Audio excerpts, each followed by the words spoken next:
Today we're getting aluminum production started and things are gonna be taken off.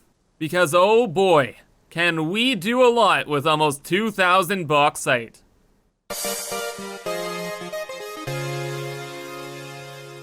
Hello everyone, I'm Kibitz and welcome back to Satisfactory. Where last time we set up a whole new train station to collect bauxite and bring it back to base. And also we set up some trucks at train station 1 so we could gather some quartz from there and bring that back to base as well. So that we can turn the quartz into silica and use the silica and bauxite to create aluminum, which opens up the doors to all the new tier 7 production. But we're not going to be diving too deep into tier 7 because really the only thing I want are these Alclad Aluminum Sheets. Because they're used in the Mark V conveyors, and obviously we need a lot of these conveyors. So the plan today is to automate them. And it shouldn't be too bad. In fact, I already kind of figured out how to set things up properly during a live stream. And it's just over here.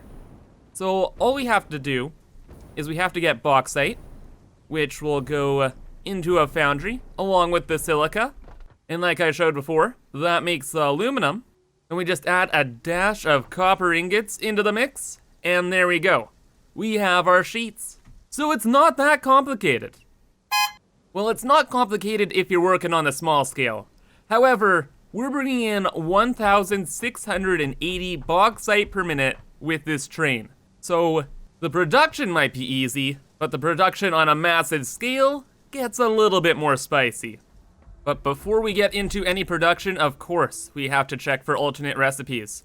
I'm sure there's a ton of new ones, since there's a whole new tech tree. So hopefully we find a couple of the new recipes. Anyway though, off camera, I was very busy figuring out these trains, man.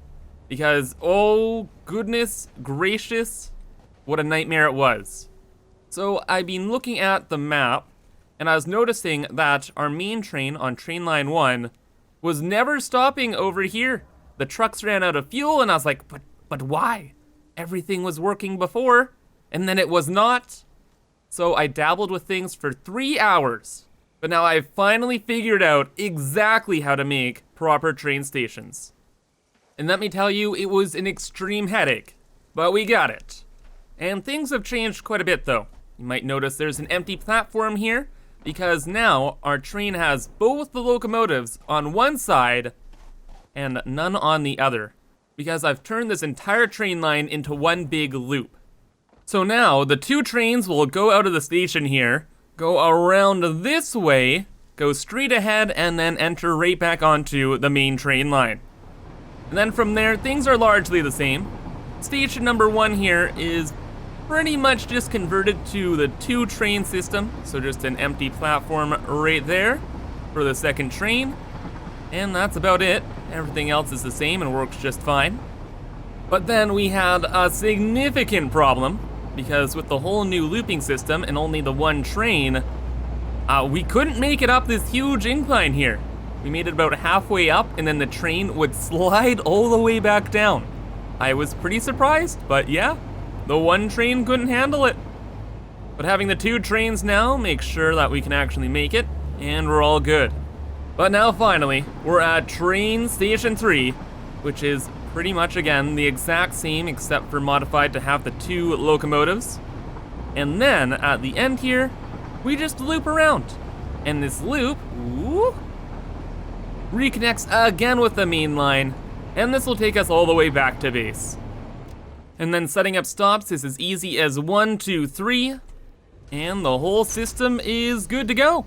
I had to change some of the bins here for what's being loaded and unloaded, but it's all being dealt with, and it's all good now, and everything is fine. We have quartz at the base, and I'm happy. Speaking of trains though, the other line hasn't been updated to the multi-stop kind of design, so we'll be doing that as soon as we add another stop onto this line, because right now it's just one stop here, one stop back at base, and this, it does actually work. So we're gonna leave it be for now. However, I asked you guys in the comments what we should name this new line. Because Floby and what was the other one? Oh yeah, or Junga, and that name really doesn't roll off the tongue very well.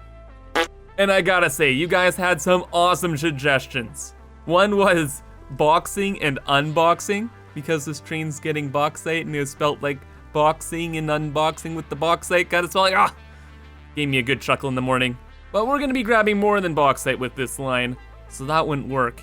But we're gonna be going with the Kibtranian line. Oh, that was pretty cool. Got the train in there, Kib in there, it all works. Now does that update our timetable as well? Looks like it. Excellent.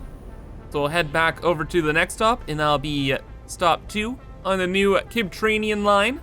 And then we're good to move on. All right, so before we start some massive new production facility, let's see if we got a good alternate recipe here. Ooh, oh, that's terrible. Really high-speed connectors, and what are those, stators?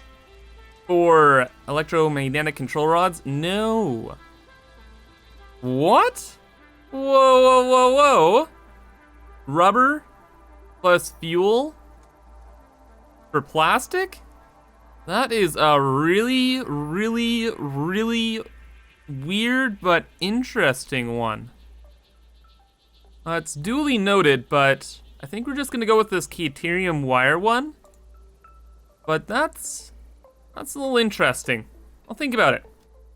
But we're kind of looking for something that has to do with the production we're working on. So let's check out another. And what do we got this time? More nuclear stuff. What on earth is this? Uranium cell? Wait, the original recipe for this is just concrete and uranium. But now it's adding in silica and quickwire and sulfur? Dude, that is a, that's a pretty hefty ask.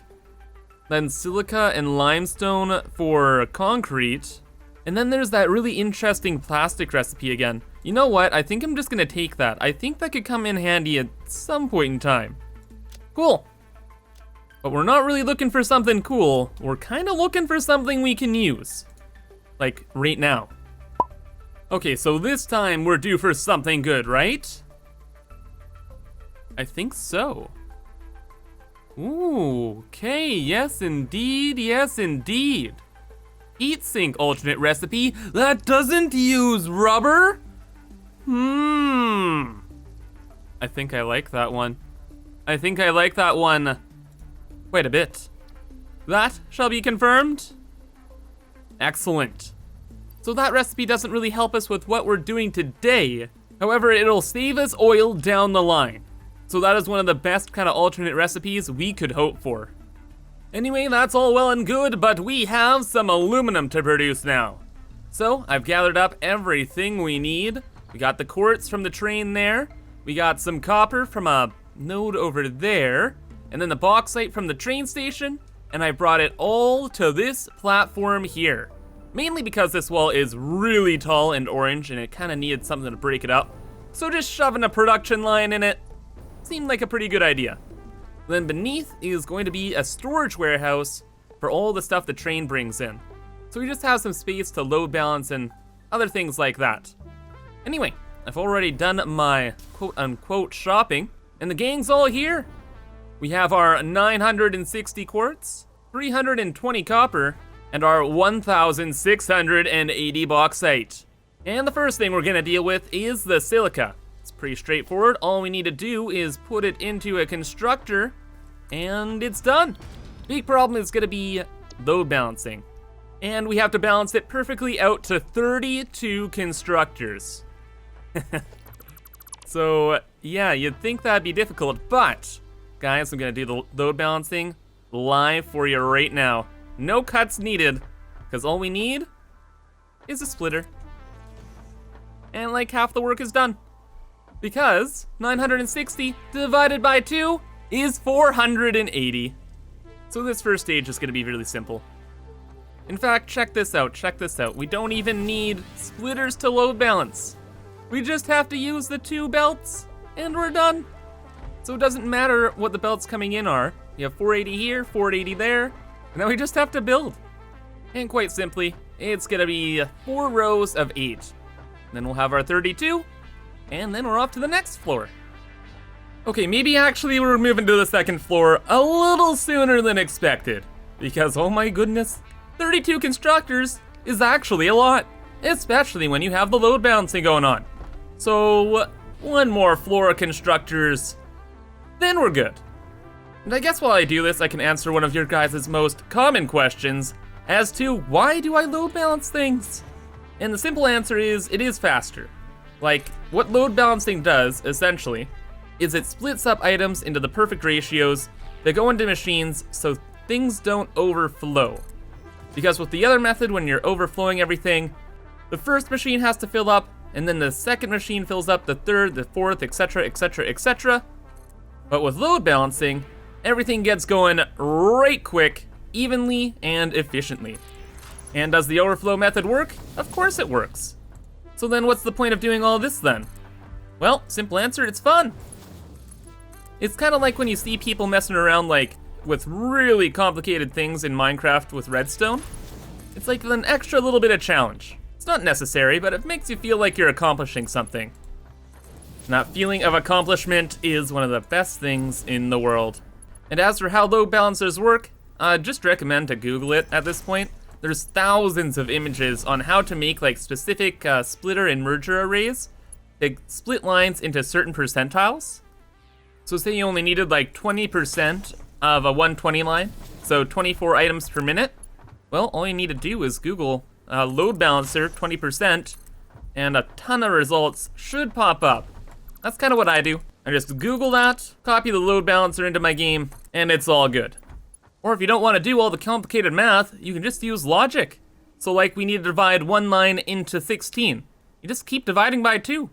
So everything divides by 2 right at the very beginning, divides by 2 again, divides by 2 again, divides by 2 again, and there you go. It all works out.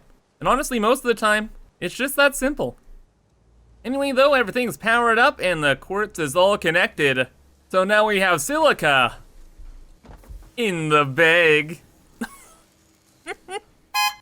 So, moving right along then, we are on to the next floor where we need to build foundries. And guys, you know what's kind of interesting? The amount of bauxite we're bringing in. 1,680. What a peculiar number, eh? What a strange amount to go out into the world and fetch. Think it would be random? Or was it part of a plan? Does 1,680 divided by 105 divide evenly into 16 foundries perfectly? You'd better believe it. Now you can say what you will of me, but Kibitz is always a man with a plan. And so, on this floor, we're going to have 16 foundries, which will put all of the silica and bauxite together into, drumroll please, 480 aluminum per minute. Ah, don't you just love it when a plan comes together? So our 16 foundries are in place and everything is load balanced perfectly into them. We got the silica, we got the bauxite evenly spread out, and everything is hunky-dory. In fact, even better than that, because with this floor, not only does it look amazing, but all of the belts are gonna lead outside to the wall, and we're gonna have conveyor lifts going up this way. And then over there, I'm gonna do the same, because this is where I have all the copper. And whew, when I'm just at my base or my central hub there, looking over, it's not gonna look as boring. Now, some of you might be wondering, but Kibitz, how did you load balance the bauxite? It was coming in on a 480 line, a 600 line, and a 780 line, all independently in different rail cars. How do you just split that up between 4 even lines? Well, like I mentioned earlier, the magic of Google. I just found this balancer that takes 3 different inputs and makes it into 4 equal outputs on satisfactorycalculator.com. Here's the image if you want to copy it yourself. Good luck. And yeah, this horrific spaghetti pretty much just does that. So honestly, I couldn't explain it to you even if I wanted to, and I'm just gonna hope it works. But it should. The internet wouldn't lie to me, right? Of course not. And also, don't worry, this is not gonna be out in the open for much longer. We're gonna box in this area, eventually, and it'll disappear from view forever. But now, what's the deal with that copper? What's going on there? You need the copper ingots, right, Kibs? Well, you're absolutely right. And I actually ended up just using the overflow method for it. There's a pretty specific reason though, and that's because I'm using a copper node, it's about right there, and I actually had 400 copper coming up on this line, but we only needed 320 for our purposes.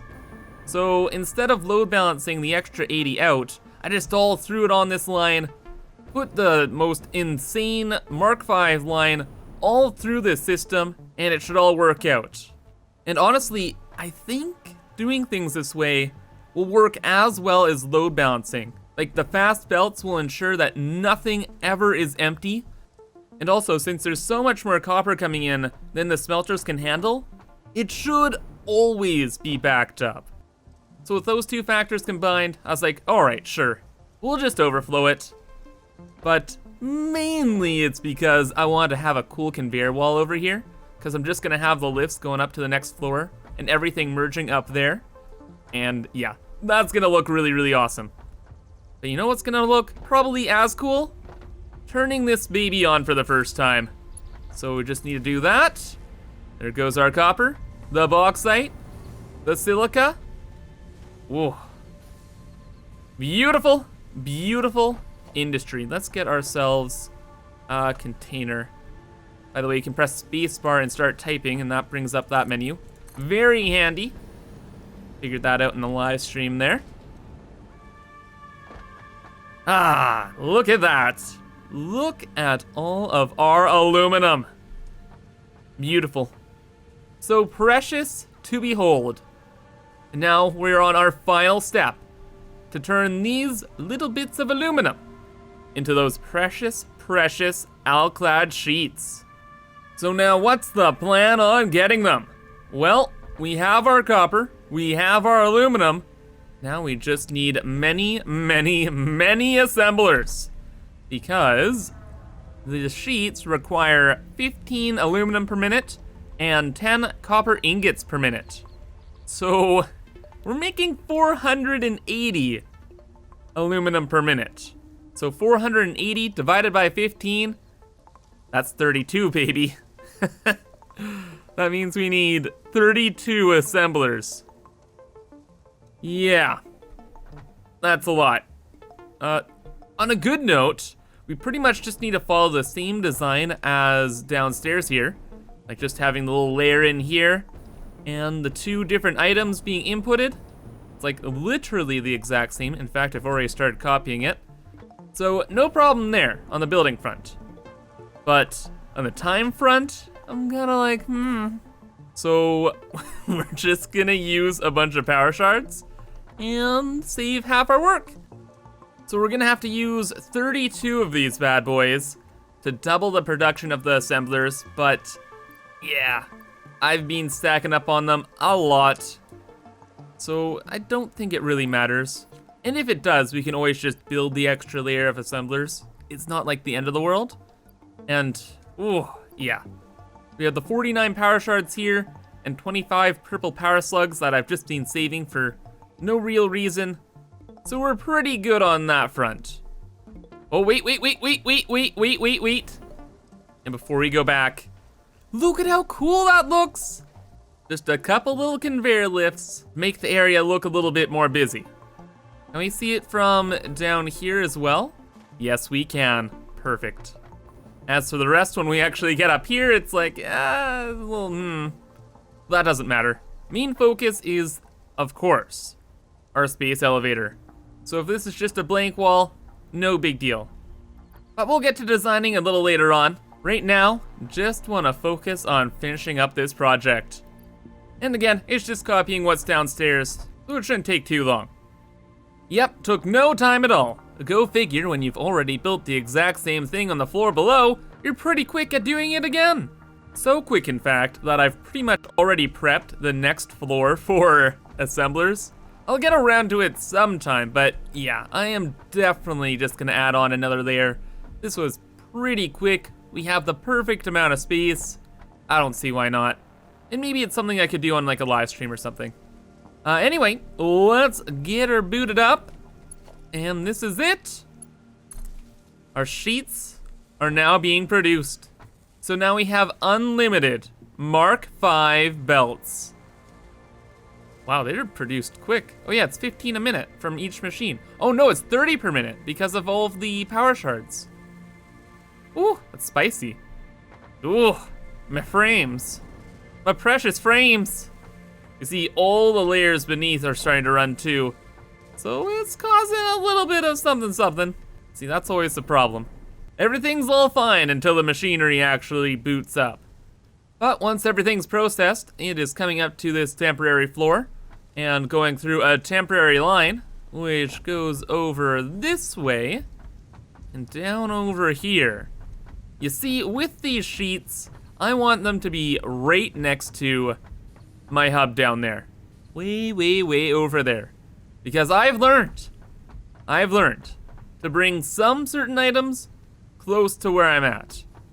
Because go figure, it is a little bit of a pain to run around this base. Like, we can fly, of course, but like it still takes like 10 seconds to get from one side to the other, flying full speed. When instead, it can be like 5 feet away from my main hub. Much more convenient. And it gives me an excuse to use our main hub tower. Or at least our old main hub tower. It has all the twisty belts. It was a nice little bit of nostalgia. Except I actually get to use the modern conveyor lifts. So all I want to do now then is bring the sheets from A to B. And I could do that just right now. Just a straight line storage container. And we're done.